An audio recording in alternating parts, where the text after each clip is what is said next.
మీరొక మనిషిని ప్రేమిస్తున్నారనుకోండి. వాళ్ళు మీ మెసేజ్కి రిప్లై ఇవ్వకపోతే మీ గుండె వేగం పెరుగుతుంది. వాళ్ళు కాస్త దూరంగా ఉంటే రాత్రంతా నిద్ర పట్టదు. ఎందుకు ఇలా జరుగుతుంది? వాళ్ళు మీపై ఏదన్నా మంత్రం వేశారా? లేదే. కానీ నిజానికి మీరు వాళ్ళని అవసరమైనట్టు భావించిన క్షణమే వాళ్ళకి మీపై అధికారం వచ్చేసింది. ఇదే ఫార్ములా మీ బాస్తో, మీ తల్లిదండ్రులతో, మీ స్నేహితులతో కూడా పనిచేస్తుంది. ఎవరైనా మీపై పవర్ చూపిస్తున్నారంటే దానికి కారణం వాళ్ళు కాదు, మీలో ఉన్న అవసరం. ఈ సత్యాన్ని 2000 సంవత్సరాల క్రితమే ఒక బానిస కనిపెట్టాడు. అతని పేరు ఎపిక్టేటస్. రోమ్లో ఒక యజమాని కింద బానిసగా పుట్టిన అతనికి తన శరీరంపై కూడా హక్కు లేదు. కథనం ప్రకారం అతని యజమాని ఒకసారి కోపంతో అతని కాలు విరగొట్టాడు. ఎపిక్టేటస్ నొప్పితో అరవలేదు, బాధపడలేదు, ప్రశాంతంగా చూస్తూ ఉండిపోయాడు.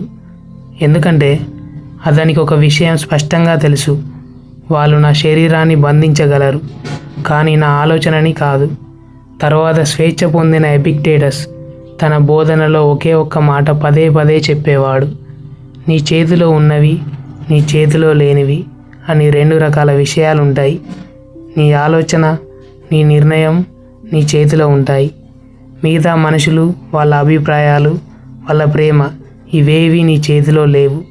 మనం ప్రతిసారి బాధపడేది మన చేతిలో ఉన్న వాటిని వదిలేసి మన చేతిలో ఏవి లేవో వాటి గురించి ఎక్కువగా ఆలోచించినప్పుడే. ఇక్కడే అసలు రహస్యం దాగుంది. ఒక వ్యక్తి మీపై అధికారం చూపిస్తున్నారంటే మీరు వాళ్ళని మీ సంతోషానికి, మీ గుర్తింపుకి అవసరమైనదిగా మార్చుకున్నారు. మీ బాస్ మిమ్మల్ని బెదిరించగలడు, ఎందుకంటే మీకు ఆ జీతం అవసరం. మీ పార్ట్నర్ మిమ్మల్ని బాధ పెట్టగలడు, ఎందుకంటే మీకు వాళ్ళ వ్యాలిడేషన్ అవసరం. ఇది వాళ్ళ తప్పు కాదు, ఇది మీరు వాళ్ళ చేతికి అప్పగించిన నియంత్రణ తాడు. ఎపిక్టేటస్ చెప్పిన దాని ప్రకారం స్వేచ్ఛ అంటే ఎవరు లేకుండా బతకడం కాదు, ఎవరిపైన అవసరం అనే బలహీనతని ఆధారపడకుండా బతకడం. ఒక అడవిలో ఒక తోడేలు ఒక పెంపుడు కుక్కని కలిసింది. కుక్క బాగా బలిసి మెరిసిపోతూ ఉంది. కానీ తోడేలు అడిగింది, నీకు రోజు తినడానికి ఇంత మంచి ఆహారం ఎలా దొరుకుతుంది? దానికి బదులుగా కుక్క గర్వంగా ఇలా చెప్పింది, నా యజమాని నాకు అన్నీ ఇస్తాడు, నేను కేవలం అతని ఇంటిని కాపలా కాస్తే చాలు అని చెప్పింది. తోడేలుకు కొంచెం ఆసక్తి పుట్టింది. కుక్కతో పాటు నడవడం మొదలుపెట్టింది. దారిలో కుక్క మెడ చుట్టూ ఉన్న ఒక తాడు కనబడింది. ఇదేంటి అని అడిగింది. కుక్క చెప్పింది, ఓ, ఇది గొలుసు గుర్తు, రాత్రిలో నన్ను కడతారంతే.